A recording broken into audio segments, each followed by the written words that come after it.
What is up, Dolphins? Welcome back to the Fins Up podcast. I'm your host, Graydon. We're here to talk about yet another victory on Sunday. This week, coming up against the Houston Texans. Very interesting game to talk about. There's plenty of positivity, all of which coming in the first half. And then there's some not so good stuff. So let's dive in here. You couldn't ask for much more from the team in the first half. And I texted a buddy during the game right around the time that the Dolphins had the fumble recovery for a touchdown to go up 27-0 in the first half that Xavier Howard took back for 6. And the text just said blowout. It's one word, which in the first half this game was. Absolutely. You go up 30-0 in the first half. The Eagles, who I would say are the most comparable team that have played the Texans, playing on a similar level to the Dolphins, and they scored 29 on the Texans, period. And that was in the whole game, all 4 quarters. Miami put more than that up on the first half.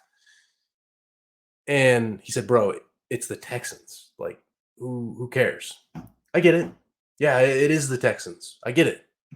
But here's the thing. A lot of good teams play down to the level of their competition. Great teams, Super Bowl contending teams, don't do that. The Dolphins in the first half of this game didn't do that.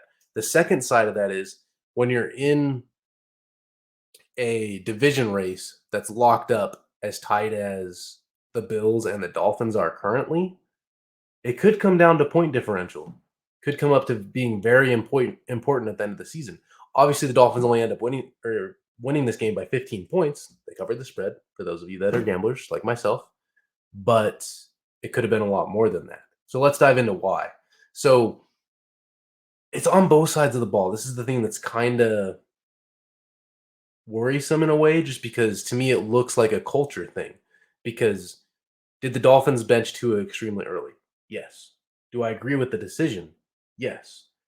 There was a lot of back and forth from fans during the game of, yes, bench him.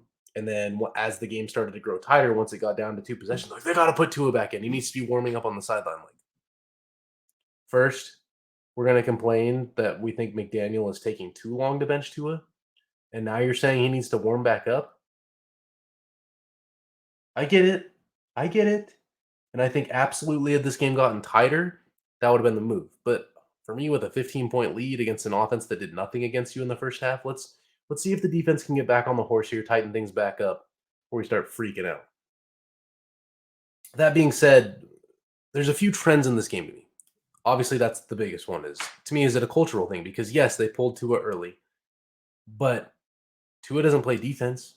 And you went from absolutely shutting this team down in the first half to Kyle Allen all of a sudden looking like a guy in the second half. I mean, granted, you defended the run well the whole game.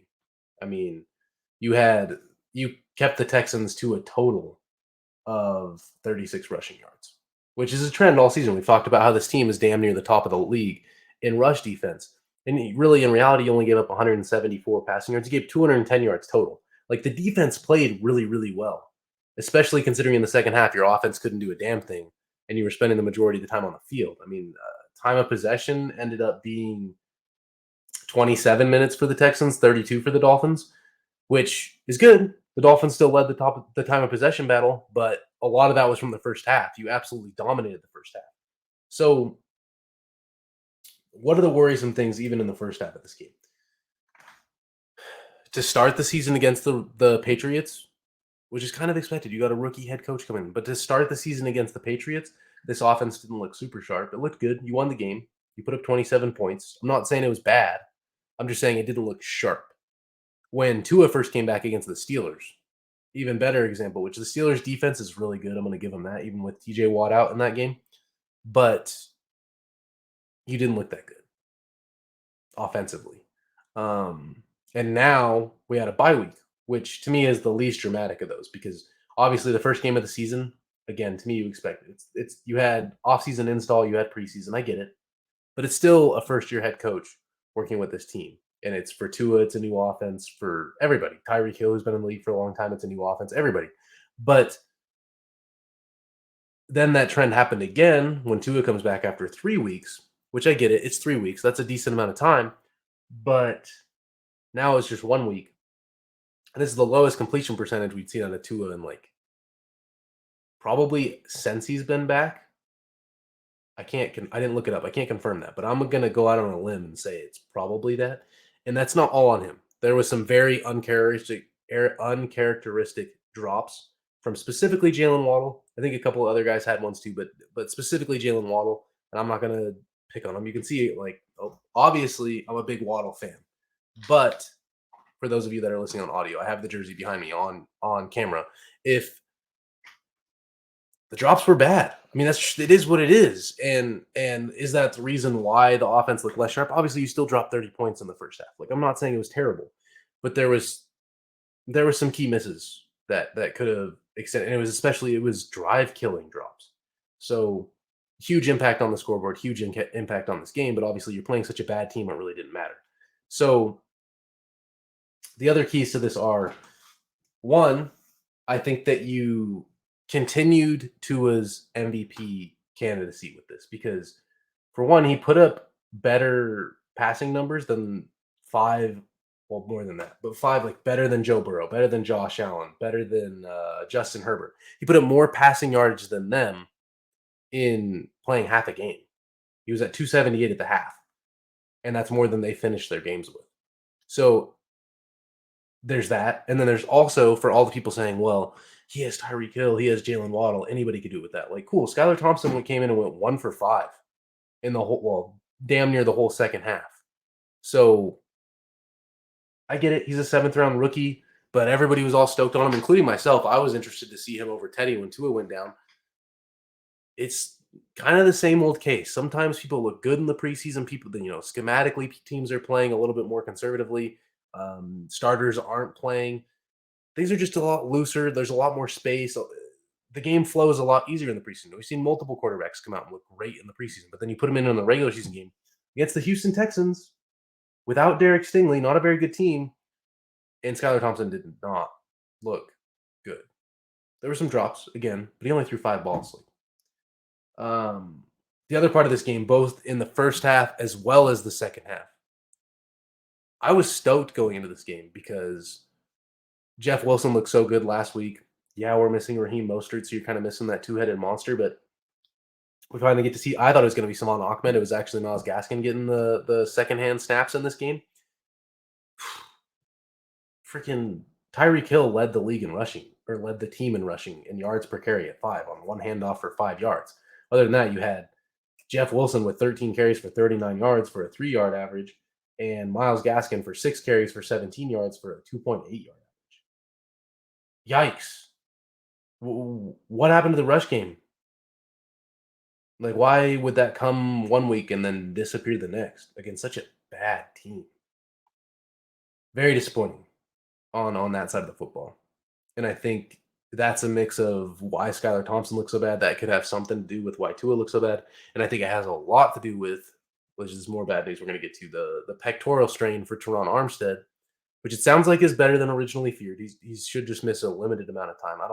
I wouldn't expect to see him Sunday. Some guys are saying that he could be back as soon as Sunday against the Niners. Like, I'd be surprised to see him back against the Chargers the following week. So we'll see where he's at.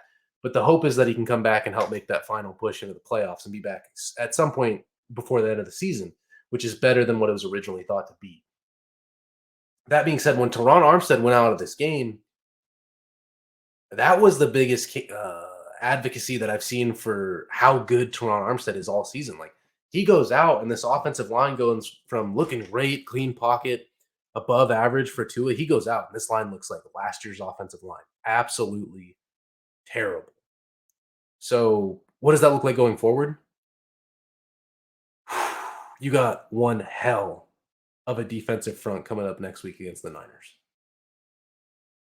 Not the week to be missing Teron Armstead. That being said, it could be worse.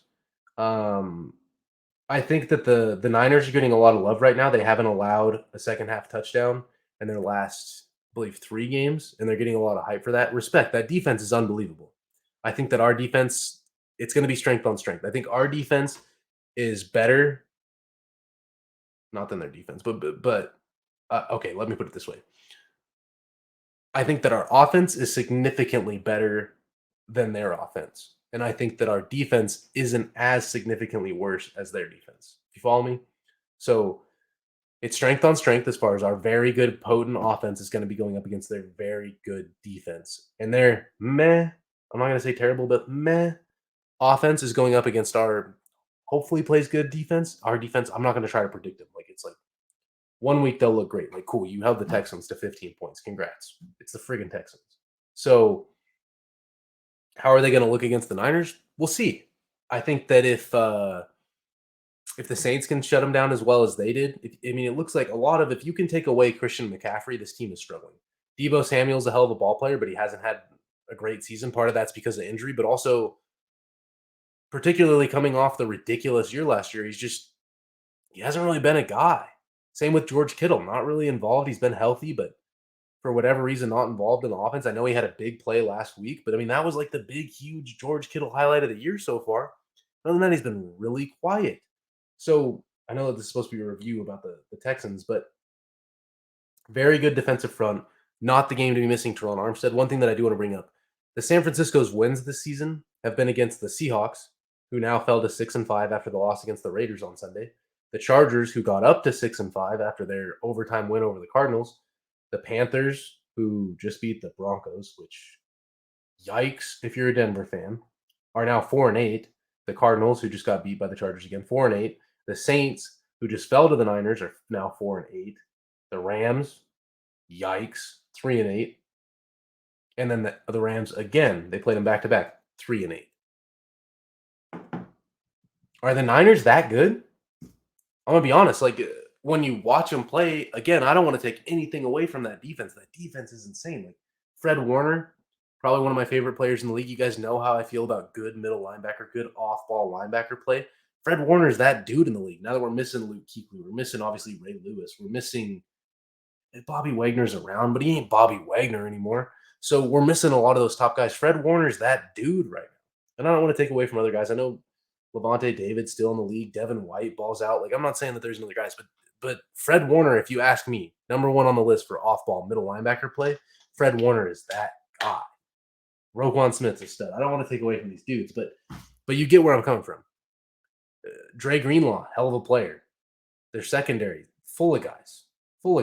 And the biggest thing is that defensive front. They can just rotate guys in and out. Nick Bosa, Eric Armstead, Javon Kinlaw. I mean, it's going to be a good game. I'm excited for that game. And let's focus on the Texans here. I apologize that I went off on a quick ramble there, but that's a game that I'm very excited for going up against. Obviously it's great seeing the Dolphins win every Sunday, but this game's going to be a test. And I think a certain part of that has been overhyped because, again, when you look at the team San Francisco's beat, I mean, do you get that stoked? Like, all right. Excuse me. Anyways, let's dive back into this Texans game. Dameon Pierce, who's arguably the leader in the clubhouse in terms of offensive rookie of the year. I know now Garrett Wilson's starting to jump onto that train. Breece Hall would have been that dude, but unfortunately suffered a season-ending injury. Travis Etienne, I guess he's not really a rookie. It's technically his second year. I shouldn't even brought him up. But this isn't like basketball. You can't win it just because you got injured. There's been some dudes, but Dameon Pierce has been week in, week out a stud. He finished this game, which I'm kind of wondering if he wasn't nicked up or hurt, to be honest. But he finished this game with 5 carries for 8 yards. I'm not a math guy. That's not even 2 yards a carry. Great rushing defense. Again, passing defense, ups and downs. I can't believe Xavier Howard came out of this game with no picks. He was so close on a couple plays. Unfortunate to see. But one of the key things in this game, excuse me, I apologize, is the Dolphins did finally start to get turnovers, which we hadn't seen all year. Again, it's against the Texans. I get it. They suck. Very bottom of the league. But you get 2 picks. You get a fumble recovery for a touchdown. Kind of starting to look like old school Dolphins. I mean, again, it's Kyle Allen's first game since 2020. It's been a minute since he's played after suffering such a gruesome leg injury with Washington. There was a lot of things going in Miami's favor here. The first half, they really played well. But I'm just saying these are the things that I think, regardless of the team you're playing, you like to be trending in the right direction coming out of the bye week. It's week 11. You're moving into week 12. It's the kind of stuff you want to be seeing. And this is the kind of stuff that contenders do. Good teams play down to the level of their opponent. We see it all the time. I don't. There's not a whole lot of good examples right now. As far as I really want to bring up the Broncos getting beat by Carolina, but like, are the Broncos shown any sign of actually being good this year? Seattle, you would have at this point expected, giving the records going into the game, you would have expected them to kind of smash the Raiders. No, it's hard for me to say that just because you look at that Raiders roster and you're like, why are you so bad? How have you not won more games? You've got Josh Jacobs, Devontae Adams, Derek Carr's good, not great, but Max Crosby, damn, Chandler Jones, you would have expected more production out of this year, but um, those are the examples that I can think of guys that or teams rather playing down to the level of their opponent. Another key in this game is pass rush. Dolphins got 5 sacks in this game, and a lot of it wasn't from blitzing. Jerome Baker got in there for a big sack at the end of the game. I understand that was off him and Duke Riley both coming in on the blitz, but Bradley Chubb was getting home. Melvin Ingram was getting home. Jalen Phillips was clocked at in this game at 21 and a half miles per hour. You guys have heard me not shut up about the ridiculous speed in which Jalen Phillips plays with. That fool plays defensive end and was clocked at 21 and a half miles per hour. What a freak. What a freak. The crazy thing in this game is we ended up finishing the game with 6 punts. I don't recall if we punted in the first half. I'm pretty sure we did not punt in the second half. And then to come out and punt 6 times in the second half. This is, as far as trends go, you start to wonder if it's culture based. I get Skylar Thompson's in the game. You pulled Tua extremely early. You kind of pulled Tua because he was starting to get his ass whooped in there. As soon as Teron Armstead went out of the game, which was at right before half, Tua was starting to get hit. We gave up 5 sacks in this game as well. And I understand like Jerry Hughes has kind of had a rebirth in Houston, but like, really? Really? This is what we're doing now? If you're gonna give up 5 sacks against this Texans team, we're gonna be in trouble next week against the Niners. So third down, 4 for 15. Yikes. And the key here for me as far as these third down goes is you didn't put yourself in position to convert these. The average was like 9.2 yards was the yard to gain on third down. That's not putting yourself in position to be successful. You can't ask your team. I understand this team's explosive. I understand that we lead the league in a bunch of metrics as far as depth of target, depth of completion, converting long third downs. That doesn't mean you just play with fire. Like, we got to get ahead of the sticks a little bit here, especially against such a bad team. So the hope is that this is, again, just rust coming off the bye week because the trend shows Tua coming back, rust. The beginning of the season, rust. A bye week, now rust. So it's moving in the right direction. This was much less rusty, but you're a much worse team. The Steelers aren't very good either, so that kind of helps. But I worry culturally. Like, I don't see anything obvious when you're watching the game that's effort based. I don't see the guys like, oh, we're up by 30. Let's let off the gas. I can't say that I see it visually watching the game. It's just something that enters my mind that I can't help but to question, like, because to me, the play calling definitely starts to look that way. I think that I would have liked to have seen them run the ball. I understand that we had like no run game. I would have liked to just force the ball, keep the clock running. Like the deep shot from Skylar Thompson to Jalen Waddle should have been a completion. I think, in my opinion, Jalen should have caught that ball. But what are we doing? You're up at that time by 3 possessions. Like, let's get this clock rolling and get the hell out of here. Keep everybody healthy. Just get this clock out and let's move on to San Francisco. We got a big West Coast trip coming up. Let's get the hell out of here. Um, so there's a mix. I mean, Mike McDaniel, as much as I have nothing but positive things to say, the game management, and especially from the lead, is very worrisome to me because we've gotten lucky so far. We haven't blown one yet.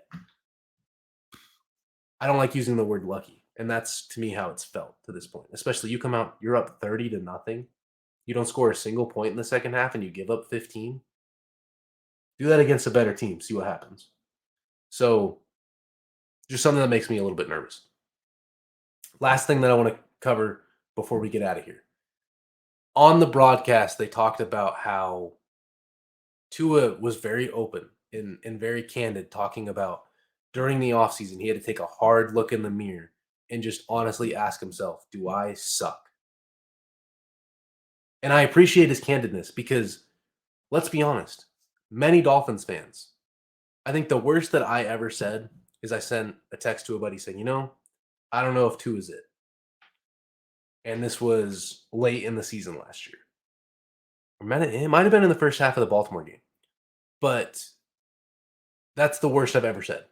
And I ain't trying to say, like, I never went off the wagon. Like, I get it. There's people that are a lot more impulsive than me. I totally understand. This isn't a patient game. Being a fan isn't a patient thing. But just put yourself in the kid's shoes. You come in, you have a coach that shows no faith in you. I wouldn't be like, honestly, with the reports that come out, I almost wonder if it wasn't like flat out said, I wanted Justin Herbert. Look what he's doing. Look at the guy you gave me. It seems almost that flat out. And then we can talk coach talk. We can talk whatever about, oh, I block out all the noise. I don't hear the Colin Cowards of the world. I don't hear the Chris Sims of the world. I don't hear the fan base saying, God, we did it again. We should have taken Justin Herbert. You can tell me that all you want. It's 2020, it's 2020, it's 2021, it's whatever year. You're a 22, 23, 24-year-old kid. I know you're seeing that stuff. And you may be as thick-skinned as you want to be. At that age, that stuff's going to affect you. It's going to affect anybody. And you're going to start to doubt yourself. So I appreciate his candidacy. And he just got to a point mentally where he was not there. And you have this guy, Mike McDaniel, comes in the interview he talks about when he played wide receiver at Yale, he feels like he was failed by coaching. Obviously, for those of us that weren't in that building, that weren't there, who knows how true that is? I mean, I have no idea how athletic, how good Mike McDaniel was. But he says that the fact that he was failed on coaching or feels failed by coaching is what made him want to be a coach because he knows he has the football mind to be successful at it and also knows he will never treat another player the way that he feels like he was treated. So he comes into Miami and he makes a 720 play film review of all the things Tua does well.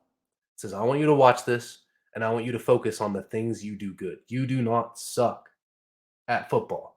You're a guy that I can build an offense around and make successful. It's week 11.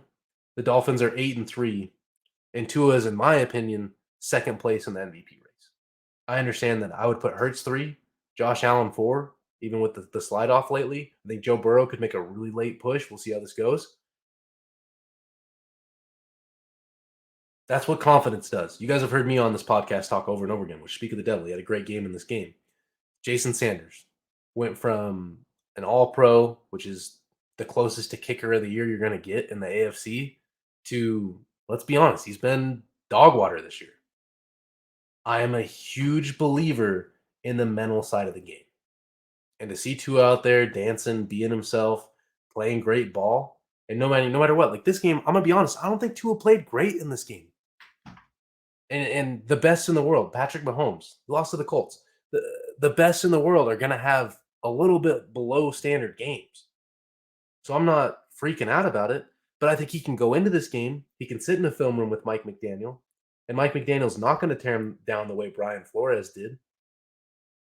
He's going to say, hey, these are what we need to work on. These are the things you did good. Let's carry it on to next week against the Niners. Got a really interesting game coming up this week. It's Mike McDaniel's old team.